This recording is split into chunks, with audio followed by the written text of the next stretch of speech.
Hey, you. I like that came through for the audio, but like it came through like muffled. So I mean, that's a great introduction. Hello, Buffalo Bills fans. We're actually on your side today. This is the first episode we have done where we're actually the fan base that we're talking to. Isn't that hmm crazy? Isn't that a great little thing here? So I mean, I feel like I didn't even take that many notes today. You can tell me what you said, but I didn't take a ton of notes today.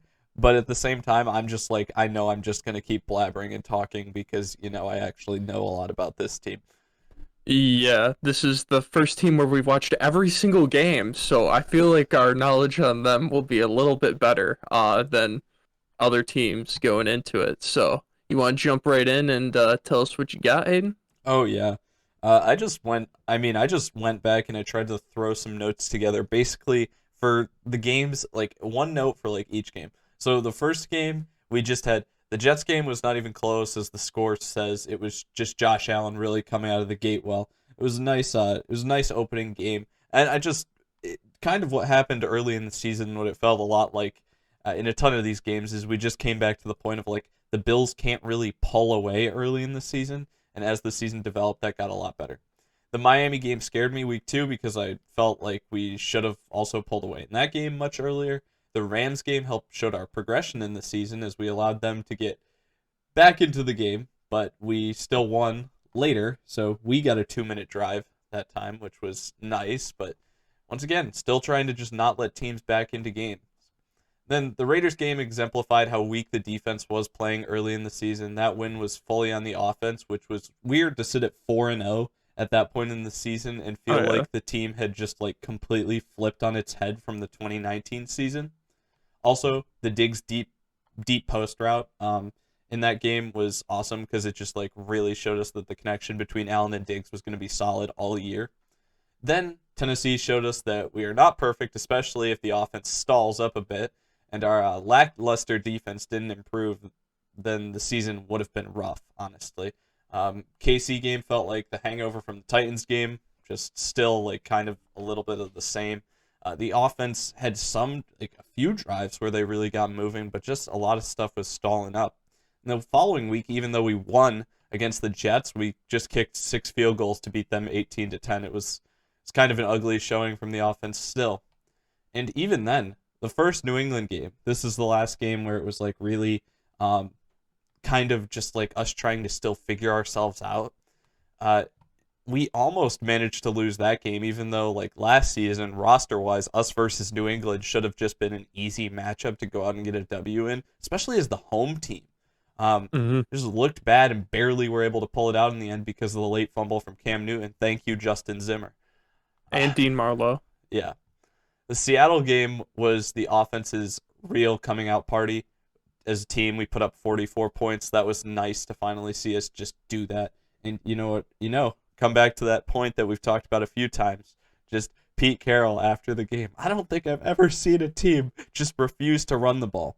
And I'm probably going to have more of this discussion later in this video, but totally on board with just the air raid offense. I don't care. I don't think we need to run the ball much at all.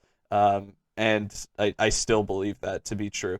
I mean, throw some play action in there, but I really don't think we need to be running the ball any more than like a on a day where we run the ball heavily. I would like it to be no more than like 1 out of 4 plays, honestly. Everyone knows what happened in the Arizona game, and I think it really kicked the team into gear because of they just realized how many like flaws we still had. Like we have so much talent, but they realized our flaws.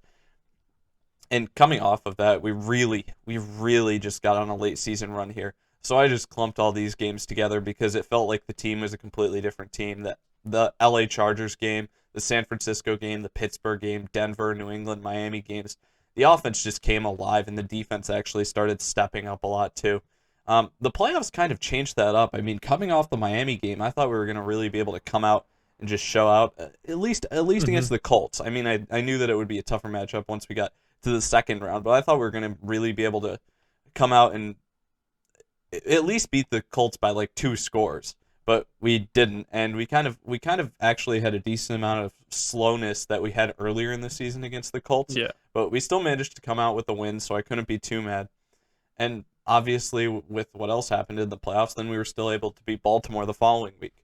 As Bills fans, that was super exciting, and but I feel like I knew going into that Kansas City game, it just was like I don't think we have much of a chance to win this at all. I was actually thinking that Baltimore would beat us, honestly. After watching the Colts game, I thought Baltimore was going to beat us, and then of course I have to thank my favorite player in my favorite player of last season, and honestly, like, just a guy that'll have a special place in my heart for the rest of my life, just because, he made two massive plays last season, and I don't think I've been as excited for one play, especially the play against Baltimore, um, like, in a long time, and it was just awesome. So thank you, Teron Johnson, for making my life absolutely amazing with your two pick sixes last season. I mean, the one against Baltimore even more so. That was just huge. It was like, holy crap, I think we're gonna win this game after that happens. And there was still a little bit of questionable stuff up in the air, like when Trey almost let Tyler Huntley throw like an 80-yard touchdown pass against him when he just got cooked. But luckily that didn't happen, and we were still able to pull that game out. And that was basically about the season. And then also, I mean, just because I know all the guys, in terms of quarterback, Josh Allen obviously can literally do anything, and he just seems like Hmm. such a mellow guy that I feel like he's going to be able to step up more this season at the running back position. Uh, I like the guys we have there, but even still, I don't think we have a superstar. Like, I don't think any of the guys in the backfield are anywhere near a superstar level, so I don't think we need to force feed a running back at all. Wide receivers, I think we're still solid at that position. I mean, it also seems like we draft really well at that position, which helps our team a lot. Really, our weakest spot on offense, I would say, is tight end. Uh, Hmm. that's just what I think. O-line is all right. I think we're a lot better pass blocking than we are run blocking, and that's one of the reasons that I think we're a weak running team, because I don't think it's as much on the running back as it um, maybe is usually portrayed by other people. Then, in terms of defense, D line, I just think they underperformed probably last season. I mean, but we've been trying to address it like consistently over the past few years, and it feels like it makes sense that we're trying to go in that direction. Linebackers, I like Milano is the best. I don't really have anything bad to say about Milano. I think even though Tremaine Edmonds is now in his fourth year, I think he's a little overhyped by a lot of people on the outside looking in. And the nice thing about him is that even though he's going into his fourth year, he's going to be 23 this year, which is absolutely amazing. He's still got so much room to grow because he came into the league so young, and that's what I like. And then as for AJ Klein, you agree with me on this point. AJ Klein is kind of just like he's good against the pass. Like he pass rushes and he plays pass coverage well. But gosh, in the run game or once somebody Anything. has the ball in his hands at all, he cannot like go out and make an open field tackle just because his angles are so bad. He's not even bad at like wrapping up or form tackling or anything. No, he's a good tackler. He just He takes just awful angles. And then, sorry, almost done. Last few notes for like positions on the team. Cornerback position, obviously Trey White is lock up. If anybody doesn't, he's probably like Jair Alexander. He's probably way too underrated around the league. I think more people need to look at him and realize how good he is and respect him. The number two cornerback slot's a little more interesting because we don't know. A lot of people are hyping up Dane Jackson this offseason, but I don't know if Levi's going to be so quick to just get out of there. I don't know. Mhm. That one's kind of up in the air, and I don't really feel like either of those guys are too insane in terms of like even if they had like a coming out year like a lot better than they were in the past. Um, I don't know if either of them are going to be able to come anywhere near to like being as elite as say Trey White. And Mhm. then the last piece of the cornerback position is just that later in the season, uh, I already praised Teron Johnson for making two awesome plays that I'll never forget last season and how awesome he is. But also, when he came into the games later this was one of the big changes I saw later in the season when we actually moved to running more nickel packages. as opposed to our base defense. Our run defense somehow managed to seemingly improve when we got smaller on the field, which didn't seem to make a lot of sense. But when I get to stats, you'll hear the tackle numbers for Teron Johnson, and I think your Oh jaw yeah. will drop. At the safety Yeah. position, we got Hyde and Poyer. Love both those guys. I'm so glad that we've had them for the past few years. They've been great. In terms of kicking special teams, I like Tyler Bass. We love Tyler Bass. Just a great name too. I mean, he's just an awesome dude. And then we've our return game has been solid for in recent years, which has been nice. And also at the safety position, Saron Neal is the best kick coverage guy that nobody besides Bills fans knows about, and even probably some Bills fans don't realize. He's an Yeah. amazing kick coverage guy and punt coverage guy. Just want to give him the credit he deserves. And that's all I have. Sorry, but like I said, this is our team, so Uh, there's a lot to say. yeah. I'll try to go through my notes quickly because it's just gonna be overlapping stuff that you said. Josh Allen played to his abilities last season. Like everyone could see the physical ability that he had, and he played to, which probably isn't even the max of it. Like just getting into what he can, and it is awesome to see. Like the dude is probably the most physically gifted quarterback in the NFL, and it's so weird to say that because I feel like such a homer saying that, but it's true. And just seeing some of the stuff that he does on a football field is insane. Uh, he has some boneheaded plays from time to time, but I mean, every quarterback that even Mahomes has some plays where it's like, dude, why are you looking away from your receiver there? Because you just want this play to be posted all over Sports Center. But uh, he played to not even the most of his ability, and I cannot wait to see what he does this upcoming season. The Stephon Diggs pickup, probably the best of any move last offseason. Uh, the whole debate on Josh Allen made him, he made Josh Allen. They made each other. They both helped each other get better. Josh Allen helps all of his receivers have career years, whether that be John Brown, Cole Beasley, or Stephon Diggs. Anyone that's on the receiving end of a ball from Josh Allen is going to do well because they're making the most of his throws and he is putting the ball on the money now, which is great to see his accuracy improve. Darrell Williams was very solid at right tackle. Like the Bills found their two bookend tackles in Darrell Williams last year. The game that sticks out to me is that Pittsburgh game where he just kind of locked up TJ Watt for a majority of that game. Granted, he was holding him most of the plays, but he was getting away with it. He also probably false started a couple times there too, but he got away with it and he played extremely well for what I like. The Bills just picked him up on like a vet minimum contract last year. They're like, yeah, this is an O-line depth piece, and he ends up being like getting a huge contract extension at the end of the year and is going to be their right tackle for a long time now, which, heads off to Brandon Bean for being able to find that guy. Brian Dable's willingness to just flat out abandon the run game, I think saved the season for the Bills. Because if they would have had any other like vanilla offensive coordinator that's like, well, we need to mix in the run game at least 30% of the time, I don't think they would have won as many games as they did because they're having to go to run the ball because, oh, well, my game planning sheet says that we have to run the ball in this situation here. And Brian Dable's like, we can just keep throwing it. I mean, the run blocking isn't that great. Running backs aren't that great. Why don't we just throw a little toss out there to Isaiah McKenzie, a little toss out there to Devin Singletary? Get the ball in the running back's hands, but do it with Josh Allen throwing it, which is great. His play calling, too, was awesome. Just seeing the amount of players that threw a pass for the Bills is funny to like look at the stat sheet and see. And just I haven't seen stuff that creative from a Bills team in a while. It's just so refreshing. Like that stuff is like we would see highlights about and be like, geez, could you imagine if the Bills ran some stuff like that? Like you'd get a Mormon fake every once in a while, but it's like you're not getting much. Like, oh, Fred Jackson Wildcat or LaShawn McCoy Wildcat. Ooh, that's fun. But this stuff was actually creative and it's with the modern NFL. It's not stuff that was being run back in 2009 that the Bills were still trying to call back in like 2014, 2015.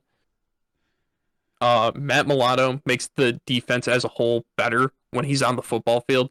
like the D just does not look good when he is out there, and he brings everyone up just by having his ability to cover in the pass game and also get to the quarterback too when they send him rushing. Like he is so well rounded.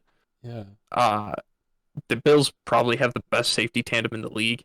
Micah Hyde and Jordan Poyer are both underrated, which we've been saying that since their first season together, which is weird that they're still underrated at this point.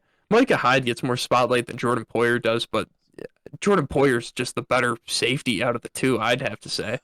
Yeah, I was gonna save this for later, but honestly, we're talking about it now. I can't believe I saw a post on Instagram the other day that said Jordan Poyer was the most overrated player in the league, and I'm just like, you moron! He's the most Who talks underrated about him? safety in the league. Yeah, who talks about him? Literally, Micah Hyde is getting more attention, not because Micah Hyde is better for this team. Micah Hyde's a really good player. Micah Hyde is getting more attention because he played on a Packers team that consistently went to the playoffs before, where Jordan Poyer came from the Cleveland Browns and nobody Yeah, he knew was about a him. seventh round pickup from the Browns. That's why. If you watch these guys, I'm sorry, but Jordan Poyer's probably better than Micah Hyde, even though they're both really good. I love them both. Mm-hmm. Staying with the secondary, Trey White really solidified himself as a lockdown corner this year. He followed up a season last year where he had a ton of interceptions. I mean, tied with Stephon Gilmore for most of the league, and also Anthony Harris too. I think those were the three that tied with 6, but just really solidified himself. And the numbers aren't going to be there because no one was throwing his way. They were always going after Levi Wallace or Josh Norman, whoever was opposite him during the game, because he was locking up whoever was across from him. Tyler Bass haters from the start of the season. What is wrong with you? He's a rookie kicker. He's gonna have some lumps. And I just saw all the Bills Mafia dogpiling on the guy. Oh, we wasted a pick on him. He's a rookie kicker. Give him a break. And he came through at the end of the season and was kicking some bass, baby. He was making some big time field goals for us in the playoffs in that Colts game at the end of the season too. He had a great season to close it out after he got through with those lumps, and I cannot wait to see what he does next season with that monster of a leg that he has. He's just an awesome guy. Oh, he's great. I love the one eye black. Love everything about him. Glad we used a pick on him. Speaking of big legs, Bojo was great. I think what happened is that his agent said that he could get more money elsewhere. So the Bills were like, "Oh, we're not going to pay you like more than this amount." And then no one wanted to pay him more money elsewhere. And now he's Johnny Hecker's backup, which is really sad because he statistically was probably the greatest punter in the league last season. 51 yards of punt. Sorry, getting into the stats early here, but 51 yards of punt is ridiculous. It just, and he didn't even qualify to be like top in statistics because he didn't even punt that much to be like qualifying after like 30 punts or 35 punts, something like that. Insane. It doesn't make any sense. The thing that's even more annoying is the fact that like I feel like there was some sort of like terrible like bad blood between him and the GM or something.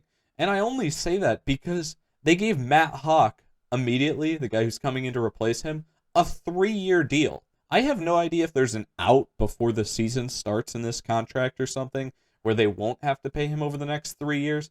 But it's like, even if Bajorquez gets cut from the Rams now, it's basically like you're locked into this guy so that you can't get Bajorquez back in any manner. If Hecker because he could still beat out Hecker. I mean, with how he punted last year, he could beat out Hecker, even though Hecker's really good.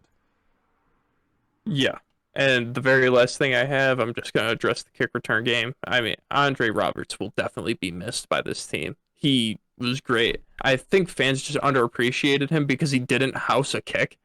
It's like, he's bad because he isn't getting us touchdowns. Like, he is bringing us out to the 30, 35 every time he returns it. If not the 50 or the opposing team's 40.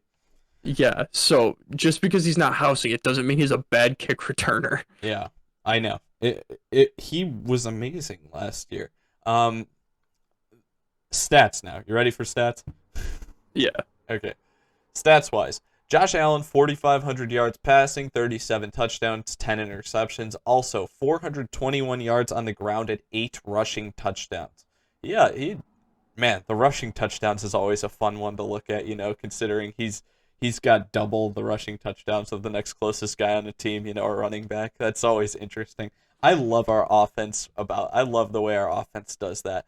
I really think honestly, I still think we could use him more in the run game. I just think that they want to protect him a bit more, which I don't even know if I care about. I mean, sometimes I swear the injuries come when you're stupid. Not necessarily from running the ball, just from being stupid. And like when against LA specifically, when he's against the Chargers and he's got like 3 guys wrapped up on him and he's trying to stay up when we're up like 10 or like 14 points.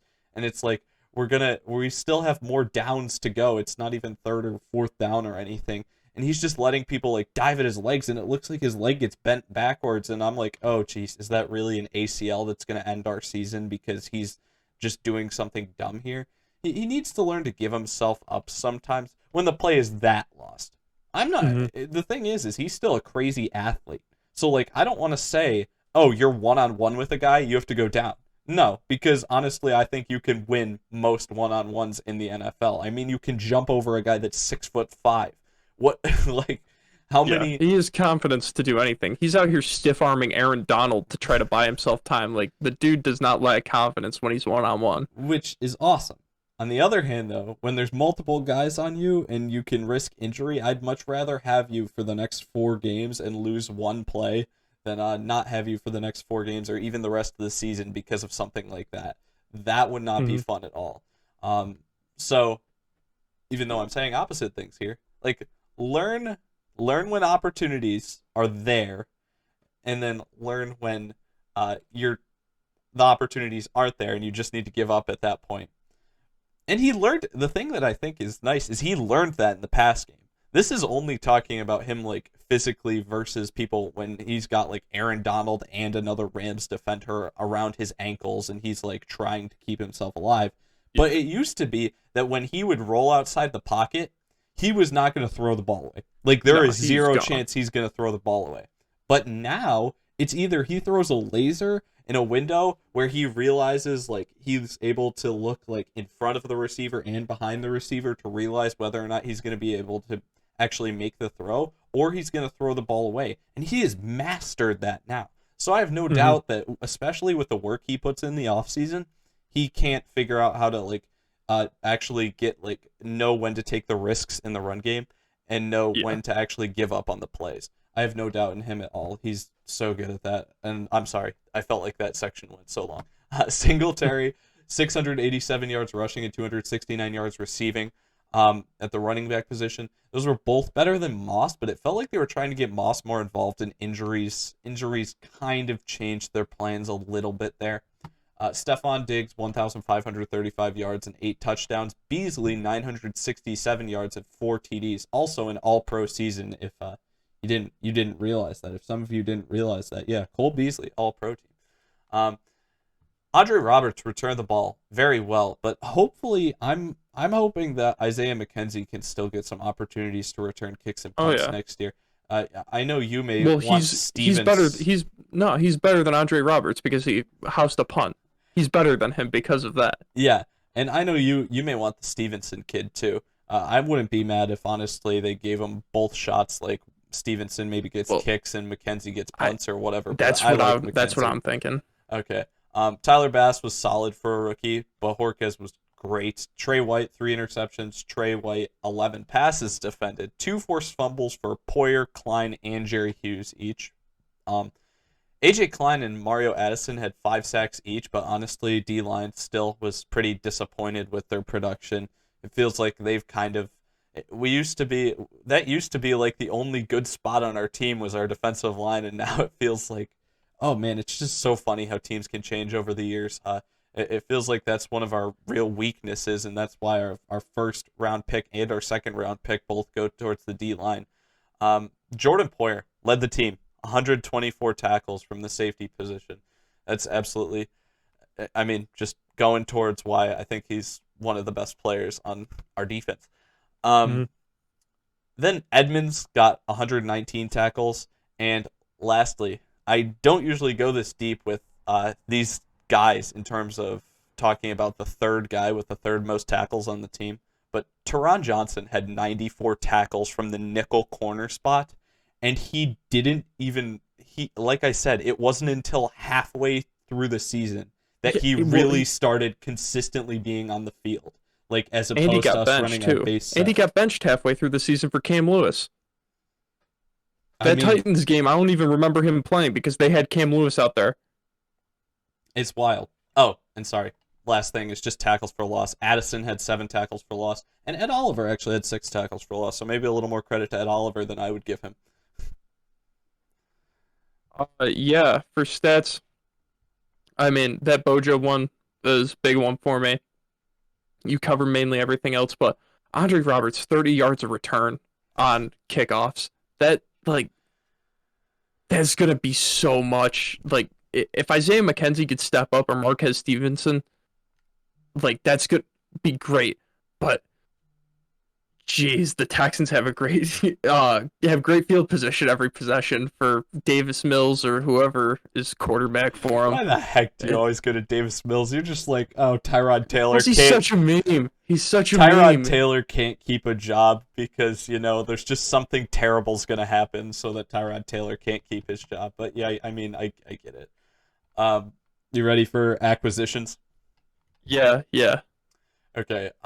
First one, I gotta say, I actually really am interested to see how this one goes. I'm afraid he's gonna get relegated to either the bench or not even make the team, but I would really be excited to see what Matt Breida could do if we could get him on the field in the regular season. He's just got so much more speed than any of our other running backs do. I really like Singletary's shiftiness, and I like the fact that Moss has more power to his game than probably any other running back we have on roster. But Breida's got so much speed, and I just feel like we really don't have many opportunities for breakaway runs to occur when we hand the ball off. If we could get Breida on the field a little bit and run some outside zone with him or throw some screens to him, and I'd just really like to see what he could do if he could ever hit the open field. Forrest Lamp, offensive lineman at the guard position. I'll let you analyze our offensive line more because you're better at it than I am, just to be honest. Jacob Hollister, I like adding him at tight end.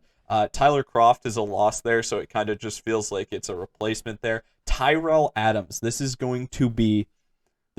right now, before the season starts, before we've seen any preseason games, this is my favorite pickup of our offseason. I cannot believe that when I went back to watch the Texans, this is the fun thing about doing this. You get to go back and you get to find out about guys that I said this before we even started. You just didn't realize, like, who is this guy? Why is this guy like showing out on film? And he looks so good. And there's this linebacker for the Texans that's looking great, and I'm like, who is this guy? I've never even heard of him. Turns out it's Tyrell Adams. And then when we were going through the Texans, I was like, are you kidding me? They have so much. They don't have a lot of commitments here, and then they didn't bother to re-sign the guy, and that made me so mad in the moment. But then I realized you pointed out to me that he signed with the Bills, and I didn't realize that at the time because I was really just looking at whether or not he returned to the Texans. But honestly, I think the Texans made a really bad decision letting him go for how much he showed out last season. But I am extremely excited that he's on the Bills roster because he made a lot of plays that I really like to see, and he may be able to step in for AJ Klein, or if somebody gets injured, like Matt Milano keeps facing injury, I really like the way he plays. F.A. Obata, he's a guy that's going to be coming off the edge for us. Hopefully he can help that D-line that I think's pretty lackluster.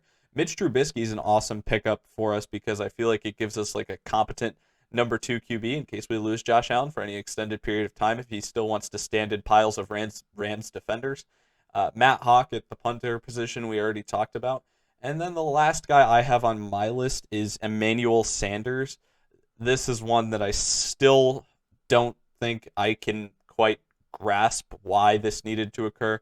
We needed to sign Emmanuel Sanders to cut John Brown. Emmanuel Sanders is older. I don't see the obvious increase in talent there. I'm hoping that I can. I'm not even saying that. I'm not saying that I hate it because I don't hate it. I just don't understand why. I'm hoping that once we get to the season, it becomes obvious that this was a really good idea and that our GM made a good decision here, but I really don't understand swapping out Emmanuel Sanders for John Brown. Yeah, the Emmanuel Sanders pickup is one that confused me in the moment too. Still does. I mean, they cut John Brown to free up. Like when they cut John Brown, like they're freeing up cap. Okay, because they need to sign their own guys. Like if we had to sacrifice John Brown to keep Matt Milano, I would make that sacrifice. But then we pay Emmanuel Sanders like $100,000 less of what John Brown got. It was like I doesn't make any sense to me. But yeah, Matt Breida hopefully does not get relegated to the TJ Yeldon spot that the Bills have had the past 3 years, where it's just, oh yeah, you're going to be inactive and sit on the bench every game Can because. can Yeah. I ask you a question here about him? Mm-hmm. What if he was gonna get relegated to that TJ Yeldon role? Wouldn't he just get cut? TJ Yeldon didn't get cut. He never did That's because fair. we just need a running back to be inactive every week because that's something that the Bills do, which is stupid. And it's funny, we praise the Bills off everything they did on the field, but there's some stuff on the field where it's like, geez, dude. Off the field? Yeah, off the field. Yeah, sorry. I just Uh, misheard you. Forrest Lamp, I mean, Pro Bowl caliber offensive guard, was injured his first couple seasons with the Chargers, really showed out this last season. Signs with the Bills, great pickup for the Bills for him to be offensive guard depth. And I mean, they re-signed John Feliciano.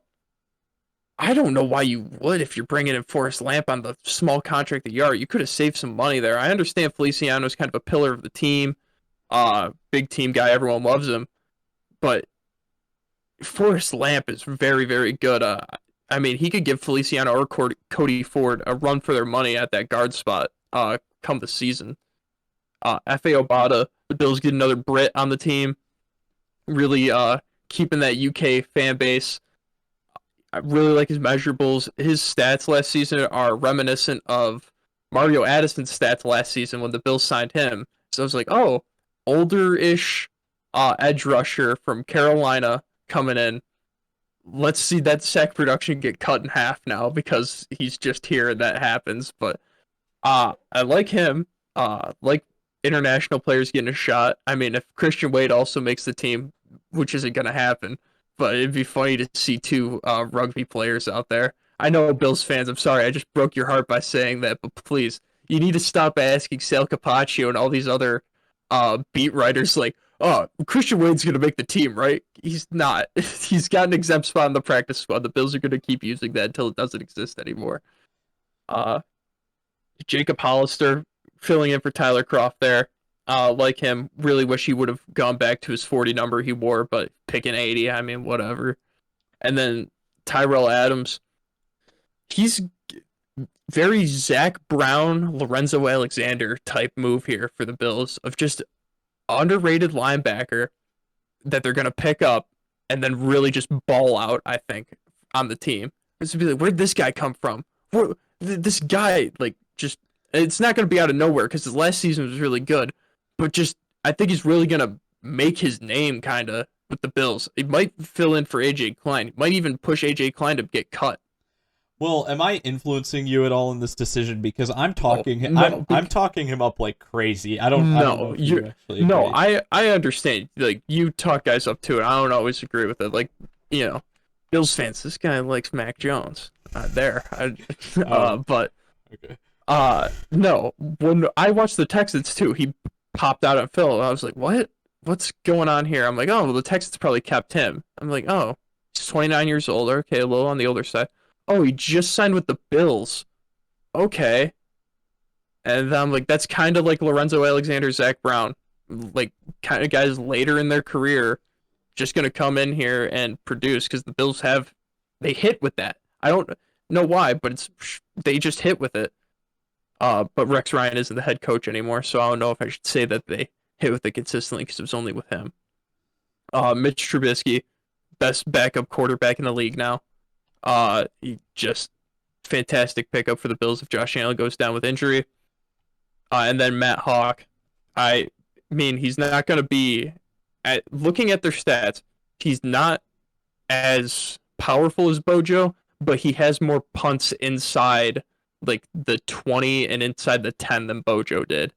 So I think he's more accurate with his punts. That's just me going off on a whim, looking at stats, not actually looking at punter tape. I'm sorry. I'm not going to spend a lot of time doing that, but that's just my expert analysis there. To be fair, without even looking at the stats, that's kind of what I remember him being good at. Just because, he was on Miami and we actually got to saw him a pretty decent amount when he played with Miami, right? Mm-hmm. So that's kind of what I remember him being able to pin us pretty well when we played against him. Yeah. Did you have anything on Emmanuel Sanders? I talked about him first. Okay, my bad. I mean, yeah, we did have a little bit of a discussion there. We had a trade. Did you know we had a trade? Oh, yeah. I just don't think of it as it, but nah, I did save it for last. Lee Smith. Lee Smith. Love him. Love Lee Smith. And I think the Bills replaced him in the draft. They replaced Lee Smith in the draft here, but sending him off to Atlanta for like a conditional 7th round pick in 2 years or something like that. Yeah. I love it. I Great mean, move, coach. Shout out to Brandon Beane for getting some value for a guy that saved us like $2 billion in cap by getting rid of him. Yeah, so our losses, I feel like we talked about most of our losses already, but just by name here again, Tyler Croft, who I feel like got replaced by Jacob Hollister, John Brown, who got replaced by Emmanuel Sanders, Corey Bajorquez, who got replaced by Matt Hawk, Andre Roberts, who feels like replacement may already be on the team, and then the only other guy I have that we didn't really have a direct replacement for in free agency or already on the team is Quentin Jefferson. That one really didn't get filled, but man, we just got a ton of guys that we're gonna have flowing through this D line now, because honestly, it doesn't feel like we have any guys now that are like number one defensive, like anywhere on the defensive line. It doesn't feel like we have an obvious number one anywhere on the defensive line, and it's just gonna be a gang of guys that just keep going in and out and in and out and in and out. Yep. So I mean, hopefully that can work, and then nobody's gonna have any crazy sack numbers for us, but I hope that just having that shuffling of guys can keep people fresh, and we can just get a bunch of guys that are able to put a solid amount of pressure on the quarterback and obviously do their job in the run game too. Yeah. The only other free agent loss that I think it's kind of big for the Bills, Dean Marlowe. He played that third safety spot that the Bills used every once in a while, coming into the box. The replacement's already there on the team, whether that be Saran Neal or Jaquan Johnson, or the guy that they picked up in the draft too. Yeah. But Quentin Jefferson's kind of the only guy that they didn't fill in. Maybe his replacement's already on the team in Star. With Star coming back, they figured they didn't need Quentin Jefferson anymore. But yeah, their losses, they address them all. I mean, that's what good teams do. When they have losses, they address them. So yeah, I like it. I'll let you lead the draft, honestly, because I feel like you, just in terms of the Bills at least, you got a lot more into it than I did. All right. Well, their first round pick, Greg Rousseau, he was my number 5 overall edge rusher. Like his versatility, his length. He has a bag of moves too. His bull rush is his favorite, which is just weird to see, but he did not get blocked at all. Like, you watch his tape, the dude does not get blocked, and it's very hard to assess. And that was like a majority of the edge class too. And you and I weren't big fans of edge rushers going into this. And I think in the back of our heads, we're like, oh, yep, the Bills are going to draft edge rushers because that's the one position that we don't like. But did not get blocked at all. Bats down a lot of balls with that length that he has. Was a converted wide receiver / safety to edge rusher once he committed to Miami, and you could see it like going back. And he posted a picture a while back on Instagram after the draft where he just looks so scrawny, and he is still learning the position. He is bulked up now. He is huge. I mean, the picture of him next to Sean McDermott and Brandon Beane is ridiculous to see. Like, he is a massive human being, and I think massive human beings is the theme for the Bills, at least for their first 4 picks. Yeah, I gotta agree on the edge position thing. Honestly, basically everything you said about him, I feel that's accurate. And even the other thing that happened is just if he wasn't getting to the quarterback unblocked, it felt like it was taking him a long time to get to the quarterback, and it was because Hmm. the quarterback was holding the ball forever. The only other thing I'll say, yeah, just I mean him and Boogie Basham, who's next. It just feels like the edge class was really uh underwhelming, and it's just so obvious that the Bills need an edge player so badly to become something good that they feel like they have to go to that position and take guys even if they're really not worth taking at the spot that they take them at. And I feel like they felt pushed to do that this year. Hmm. And moving to Boogie Basham, he was my fourth ranked edge rusher in it. So he was above Greg Rousseau, but they're 4 and 5. It's not like that's big of a difference. Wraps up well, stout in the run game, used as a spy a lot. And that's something that when we talked about defensive linemen in our rankings of them, you and I both were like, yeah, I really like him as the QB spy. I went back and watched the episode I'm like, am I just forgetting this? It's just something I made up, but no, you're both like, yeah, I really like that they use him as a spy, and he's bigger too. With him and Greg Rousseau, they just wanted versatility, guys that can line up anywhere on the D line, and you get that more in Boogie Basham than you do in Greg Rousseau. But that's what Sean McDermott loves. He loves guys that can play multiple positions, can play out of position, and you see that in their later round picks, too. Just the best ability is availability, and the Bills live by that. Yeah, I'm interested to see how that'll work. I feel like we're kind of getting smaller on the interior defensive line though, which is something that I may be a little worried about. I do like the idea of having a guy on the D line that can be used as a spy consistently. Um, but yeah, I don't know if I love the idea of having interior defensive linemen. I think he's an edge guy. I think I would classify him more as an edge No, guy he is an edge guy that just normally. moving around everywhere. Yeah, yeah, but I just don't know if I love the idea of having just tiny guys in the middle. I Yeah, him and Ed Oliver in the middle there would be get just bullied. run it up the middle, boys. Just run it Yeah, up the middle. especially with how much I feel like they'll be shuffling those guys in and out. If the team catches us in that set, they could just go no huddle and just keep slamming it up the gut. Hmm. I don't know how many teams want to do that nowadays, but it's just a scary thought when we're thinking in Yeah. terms of our weaknesses. Hmm. In the third round, this is the Lee Smith replacement, I think. In Spencer Brown, high school tight end, played a little bit of tight end in college too. The dude is huge. He's 6 foot 7, 6 foot 8, I think, somewhere around there. He's massive.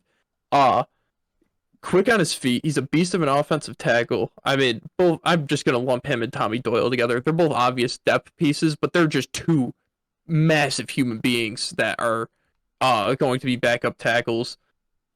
Which I think it's funny that I said the Bills have their bookend tackles now. They got Deion Dawkins, who got a bag in a contract extension. They got Darrell Williams, who they re-signed for a while, and then they get offensive line depth, which they didn't have. I mean, I keep the Bills roster updated on my phone in my notes app, and when you look at, it's like, oh, we got Bobby Hart, who was bad when we watched the Bengals. He just like he's the reason Joe Burrow got injured. And after that, we got nothing. So they went and got some good offensive tackle depth.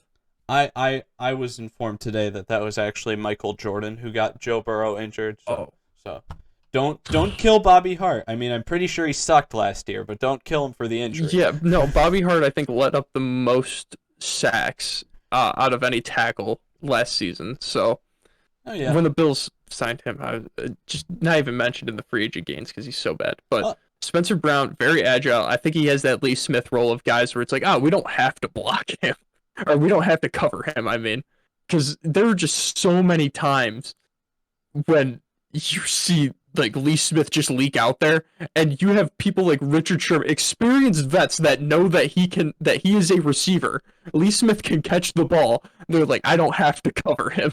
And then Lee Smith go like that Patriots game is such an obvious one. He had like 2 or 3 wide open catches. Fun to watch, and it'd be even funnier to see like a 70 number streak down the field with that. I don't think that's the plan for him. I'm sorry. I I think you're reaching a bit They here. don't have a pure blocking tight end on the roster anymore. I think Spencer Brown can do it. I don't think they want to go to Obviously he's heavy going to be sets playing too tackle. much. But Obviously his position is tackle, but I think they could bring him in for the sets that Lee Smith would be out there on. okay, I mean, then he's got to Because Lee report Smith was eligible just an every extra time though. offensive lineman on most of those plays.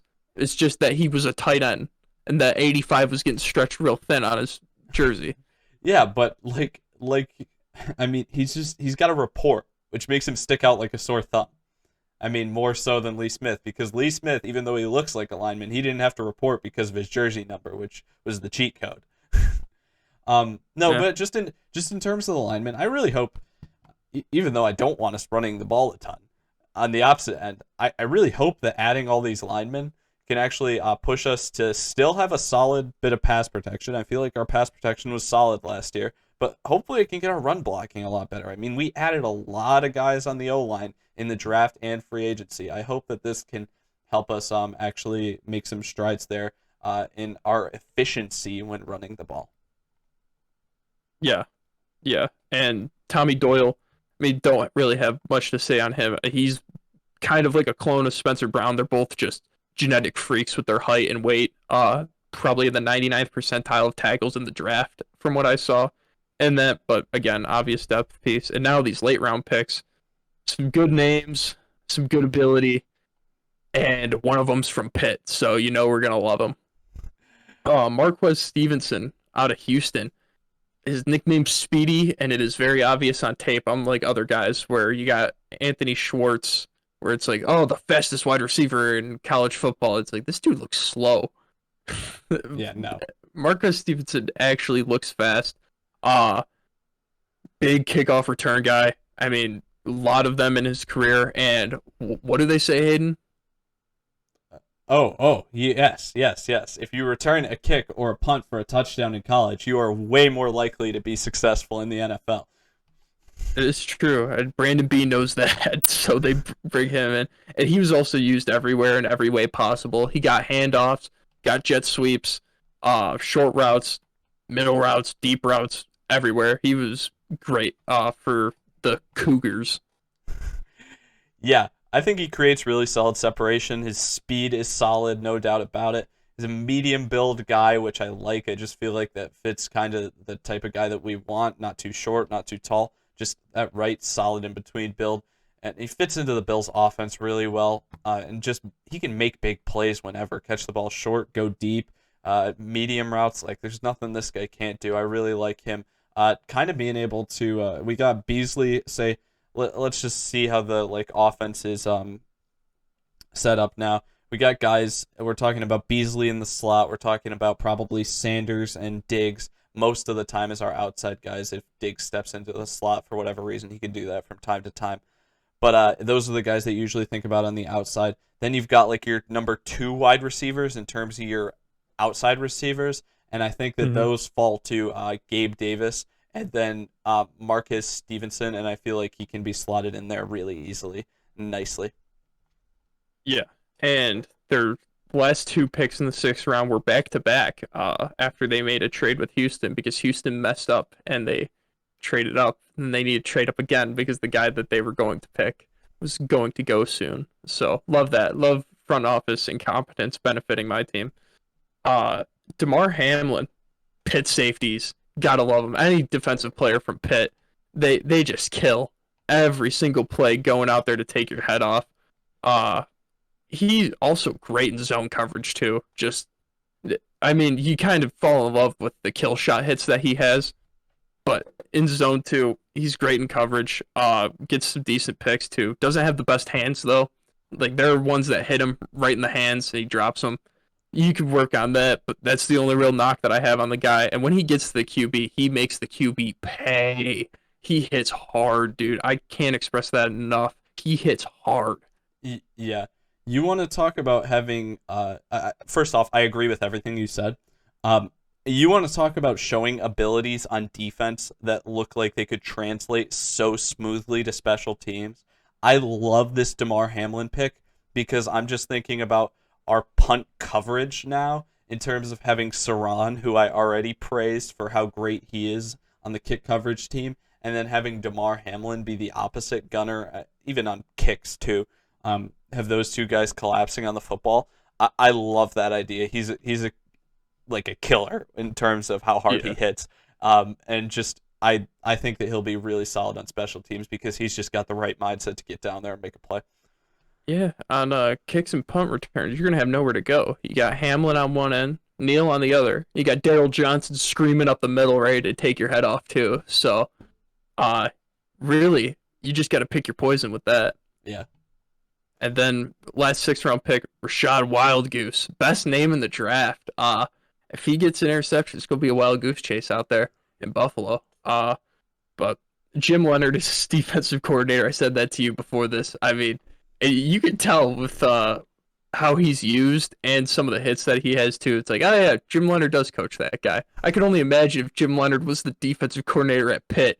Oh jeez. Those guys would be getting targeting penalties called all over the place if Jim Leonard was the defensive coordinator. But Rashad Wildgoose, he got lined up everywhere. I don't remember the split numbers. I remember seeing him days after the draft. But lined up at outside corner, inside corner, slot, safety. Well, inside corner is the same thing as slot, but safety. Lined up in the box at safety too, deep safety. He was like the Isaiah Simmons, but he didn't line up at linebacker. Just the defensive back version of Isaiah Simmons. And like I said, availability is the best thing for the Bills defense. So, love it. What number did he pick? Oh, 32. Pick Juice's number. And what do you got to say about that? The goose is loose. There you go. That's all you got to know. That's all you got to know about Rashad Wildgoose. The goose is loose. Lastly, Jack Anderson, guard from Texas Tech. Like I said already, I hope this helps. I hope that adding all this O-line depth helps in the run game because I feel like our pass blocking was solid already. That's basically what I'm just going to stick to. I'm not going to go in depth on any of those guys specifically. How can you not go in depth on him, dude? He's Richie Incognito Jr. I love his look, dude. He looks awesome. And also, he liked one of our Instagram posts, so gotta give him a big shout out here. That's true. He better be watching the episode. Yeah. If he's Jack, watching the episode, listen, come on. We'll interview you. It'll be great. Jack, please. Well, we'd love to talk to you. But yeah, Richie Incognito Jr., very versatile too. Like, again, availability, man. Being used all over the place. Versatility. Bills love it. And he, center, guard, I don't think he can play tackle, but anywhere on the interior, they got him. And that's just anywhere. You want your guys that aren't starters to be able to be mixed and matched. And it's obvious that they could do that with Jack Anderson. Yeah. And then did you have one UDFA you may have wanted to mention? Or I did have one UDFA, and that'd be Elijah Griffin out of USC. He's cornerback. He's Warren G's son, which is big. I know you don't know who Warren G is, but love some of Warren G's music, but gonna set that aside to talk about Elijah Griffin here. He was my 20th ranked corner. I thought he should have gone in like I did 20 corners. He was the 20th, and I definitely thought he should have gotten drafted. I did not view him as an undrafted prospect, unlike our safeties where we did like 40 of them. I'm like, oh, this guy is only playing special teams for like UTEP. But Elijah Griffin definitely should have gotten drafted. He's great in man-to-man. Love to see what the Bills can do with him. I want him to make the roster so bad. Like, he just seems like a fun guy. Follow him on Instagram. Love his Instagram stories. Got a good personality. Really looks up to Diggs, too. So, I mean, there's going to be some fun battles in camp coming up this week. Yeah. I'm excited. Oh, man, training camp's close. It just feels, man, time's flying. That's what I got to say. The schedule for over-under this year. We're looking at 10.5 wins. I don't think that's... I mean, I feel like we've said this for a lot of teams that we've gotten recently, and we've kind of just been like, these teams are good. We don't feel like they can lose that many games. I kind of feel the same for the Bills. But, yeah, ready to get into it? Yeah. All right, week 1 against the Pittsburgh Steelers. We don't love the Pittsburgh Steelers. The Pittsburgh Steelers lost to us last year in this same situation, and I don't know if either roster has really changed enough to make me think that the outcome would be any different this season. So I think the Bills should come out and win this game, basically just because I feel like with how the teams match up, the Bills should be able to put up should be able to put more points up against the Pittsburgh defense than the Pittsburgh offense against the Bills defense. Even though you've got like basically, if you want to say this, like the Bills offense being an A+ offense versus Pittsburgh defense, which is an A+ defense. I feel like you've kind of got a mediocre Bills defense going up against a little less than mediocre Pittsburgh offense, which is probably lower on Pittsburgh's offense than other people would think. But I think we agree on that, and I think the Bills can come out week 1 and beat Pittsburgh. Next, they are playing at Miami, and the issue we have with Miami is that we're not sure about Tua being able to take this next step in his progression, and I don't think it'll happen. I think the Bills are really, just because of how their offense closed out last season, going to be a really hard team to beat because of how many points they're going to be putting up on the board each week, and you got to be able to keep up with that. I think that they should be able to beat the Dolphins here. Week 3, they play against the Washington football team. Really, it's the same. It's going to come back to the same thing once again. The Bills are the home team here against Washington. If they had to go to Washington, I may think about this one a little longer, but still, I like the Bills to be able to put up enough points against Washington. Even though Washington's got a solid defense and we're high on Washington, I think the Bills should still win that. Week 4 against Houston, I'm sorry, but I think our roster is just significantly better than Houston. Week 5, though, at Kansas City, I'll say this. We've ran into this team. We ran into them a few times last season, and I really still didn't see anything that made me go, oh, this is really going to be our time to be able to beat them. It's really mostly what this can come down to is just how perfect Josh Allen can play. If Josh Allen can play perfect against these guys, we can beat them. Anything less than perfect, though, I mean, that could even come down to receivers dropping, say, 2 passes in the game. I don't think we're going to be able to beat Kansas City. We haven't shown it yet, and I really don't think we'll be able to at this point in the season. Week 6, we play at the Tennessee Titans, so I don't think it gets much easier here. I think the main issue against the Titans, which we talked about, is kind of the fact that this isn't how the game went last season, but I could definitely see it going this way. That I feel like on defense, we really didn't get great at stopping the run. And honestly, we got better stopping the run once we got smaller. I don't know if Teron Johnson's going to be able to be the reason that we're able to start being able to tackle Derrick Henry. The other thing is Josh Norman isn't on the team anymore, so he can't get tossed by Derrick Henry. But I don't know if the number 2 corner in Dane Jackson or Levi Wallace is going to be able to take him down either. We'll say Dane Jackson was solid at tackling in college, though, so maybe this is a game where even if Levi's been starting before, we throw Dane out there just to try to give ourselves a better chance to bring that guy down. Where did Dane go to college? Pitt, right? Yeah. Yeah, I know. That's why he was tackling corner. It's flying. But, yeah, no, I think he could get out there, and that could be our defense to try to stop it. But even then, I don't love us against the run. And the obvious other thing there is now we've got A.J. Brown and Julio. Hopefully the Bills are smart enough to realize that A.J. Brown is insane and we should probably have Trey covering him no matter what. But Julio's also insane, and I don't know if I want to take our number 2 corner against that. And we're going on the road still, so I also think this is a loss. We grabbed 2 losses in a row, though, and what's funny is they did this to us 2 years in a row, didn't they? They gave us Kansas City and Tennessee in back-to-back games 2 years in a row. They did. That was last year too, right? That's just wild. But at least this year we get our bye off of those games to come back a little stronger. So right now we're sitting at 4-2. I think we get a decent stretch going here. Against Miami again. This time we're home against Miami. Still think the Tua thing holds those guys back. This is on Halloween. I think that's a W for us. Then we go to Jacksonville. I still think we're significantly ahead of Jacksonville, even though Jacksonville had a good offseason. I think that's a W. Going against the New York Jets. Jets are another team that's still a solid tier below us. I think that's a W. Week 11, we play against the Colts. This is probably the first game in 2 to 4 weeks, honestly, that I'd say we have an actual real, probably guaranteed tight, close game in. But I still think we pull this one out. We're the home team, and we beat the Colts at home last year.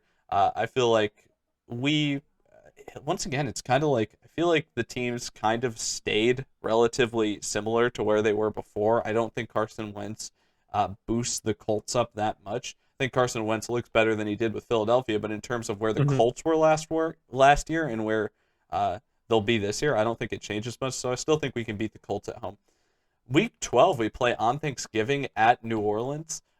Just with what we've seen with New Orleans recently, I'm just feeling like a little less excited about them in terms of how their offseason went, and I don't know which quarterback they're going to end up going with. Very well going to be a tough game to play in the Superdome on Thanksgiving, but I think we're still a better team, and I think the Saints got worse this offseason while we didn't, and I think the Saints actually probably got a decent amount worse, so I'm going to give us the W there. Week 13 against the Patriots. I'll say this: I gave us both the games against the Patriots because we got them both last year. Honestly, I don't really know if I should be doing this. I feel like the Patriots are right there on the edge. We're just still a little bit better than them, even after what they did last season. I don't think that, I just don't think that they're gonna be quite there. They could steal a game from us, and I mean this is gonna be really close. But I also did give the Bills one extra loss right at the tail end of the season, so this could be replaceable with another game. I'll say. But W Week 13, that's a Monday Night Football game too. It's kind of weird to see the Bills actually have a decent amount of primetime games now. And then Week 14 at Tampa Bay. Yet two conference championship game teams from last year, and this one doesn't end up on primetime somehow. So we're playing at Raymond James Stadium, Week 14 against the Bucks. They won the Super Bowl. They beat Kansas City by a solid margin. Um, I don't think we're on their level yet, and we're playing in their stadium. I think that's an L. Week 15 against Carolina, I just think we're a lot better than Carolina, so that's a W. Week 16, once again, this is the other New England game. This is a W for the time being, but like I said, these are games that I could say really could be close, and I could easily see us splitting with New England. Week 17, we play against Atlanta, and I feel like Atlanta's just below a middle of the road team, so that means I think that's a W there. But I think week 18, actually, we realized just because of how I have everyone else going, we dropped to Tennessee, we dropped to Kansas City, and I think they're going to be at this point in the season. They'll both have a game on us, um, and that means that they'll be guaranteed ahead of us for playoff seeding. Like even if we win or lose this game, we can't go anywhere. The only other team then that we have to worry about in terms of how I think this will affect playoff seeding is Cleveland. And I have Cleveland going 15-2, which means that they'll have 14 games if they haven't won their 15th game yet. And that means the Bills will be a game behind them. And if they have a tiebreaker, the Bills still won't have anything to play for, which they probably would have a tiebreaker over the Bills because I have the Bills losing in conference games, right? Hmm. Which means that the Bills are basically locked in for the 4 seed here as of week 18, because I also don't think anybody in our division will be that close to us in terms of our record. And I got us. That means that I have us losing to the Jets week 18 just because it's not a game that's going to matter to us. And even still, that's a 13-4 record for the 4 seed in the AFC. That's pretty tough to deal with as a Bills fan, but that's what I Yeah. got. We win 13 games, and I still think we could get relegated to the 4 seed. Yep. Life of being a Bills fan. All right. Let me jump in here with mine. Week 1, home against Pittsburgh. I think Pittsburgh is going to be god awful next season. That offense is going to hold them back a ton. When it comes to playing against even mediocre defenses like the Bills, I think they're just going to get exposed. Like I do, Ben Roethlisberger has slimmed down, as you can see from his pictures of reporting to training camp. I mean, dude still looks like Big Ben. He shaved his face, like he slimmed down in that way. But yeah, I think the Bills pick up a win week 1 at home. Uh, Week 2 at Miami.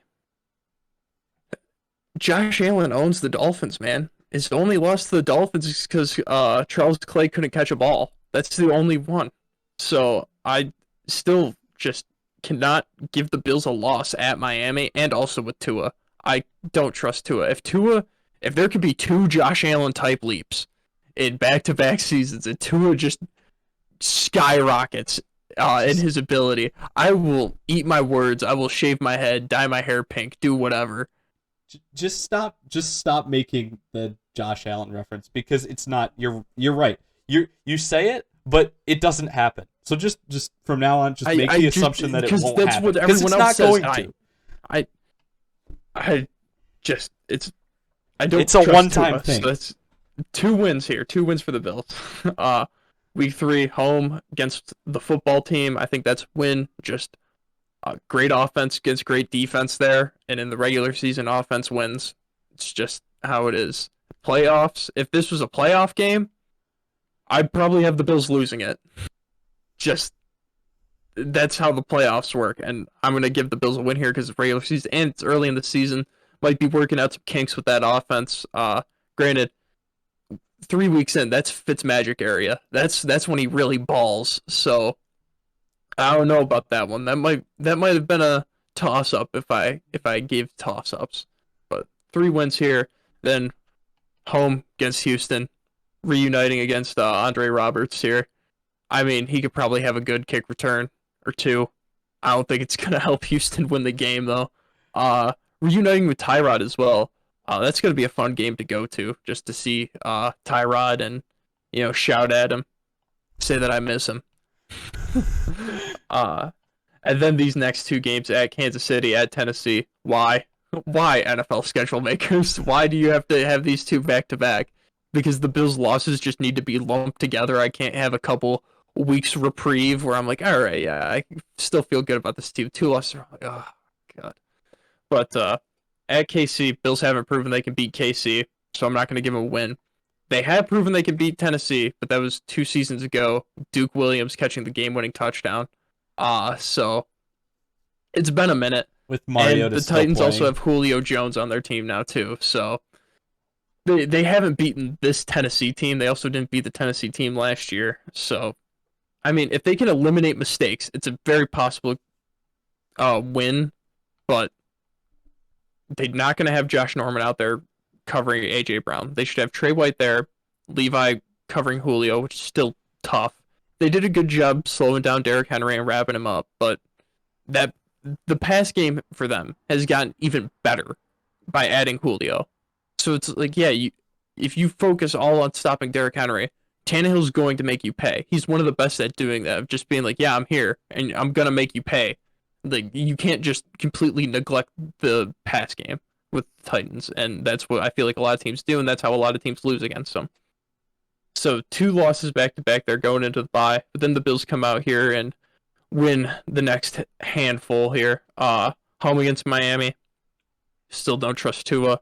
Also, Josh Allen owns the Dolphins, so just gonna give them the win there. Especially at Jacksonville. in Buffalo. And yeah, in Buffalo too. At Jacksonville, like Trevor Lawrence, like the offseason the Jags had, still just a young team with a lot of inexperience there. I think the Bills take advantage of that and get a win. At the Jets, same thing that I just said for the Jags. Kind of like I don't like the Jets offseason as much, but young team with a lot of inexperience. Bills are going to take advantage of it, get a win. Home against the Colts. I do agree with you. This is going to be a very, very close game, but by losing Phillip Rivers, maybe they got a little bit better by bringing in Carson Wentz. It's a way better situation for Carson Wentz overall, but I think that's still going to be a win for the Bills. Just Colts kind of stayed the same. Bills stayed the same, and when they were the same last season, Bills won. So Bills get the win. At New Orleans on Thanksgiving, New Orleans, they got substantially worse with their offseason.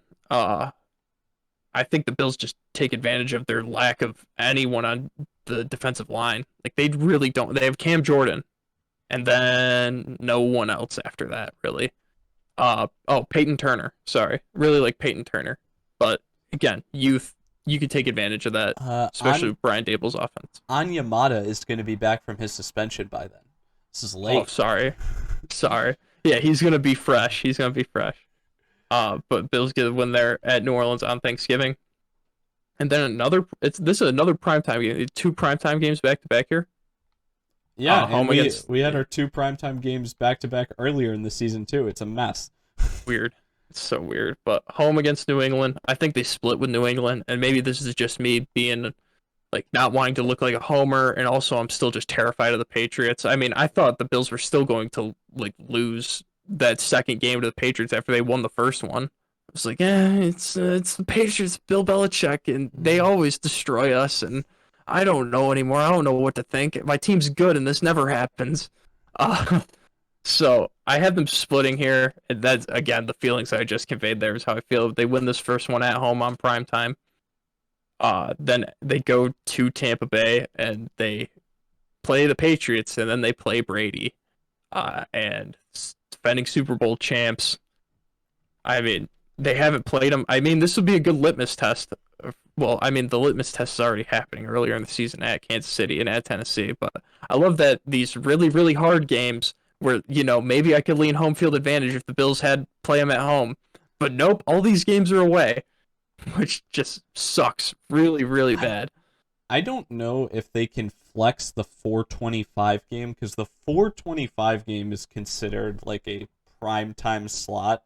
But I mean, if they can flex this game, I can't imagine that. I don't even know what they have in the Week 14 Sunday night slot now. It's probably like Bears Packers or something stupid that like is just a matchup we see every year instead. But I could see us actually getting this flexed in if they're able to move the 425 game. I don't know if they're able to move the 425 game because I'm pretty sure there's only one 425 game now.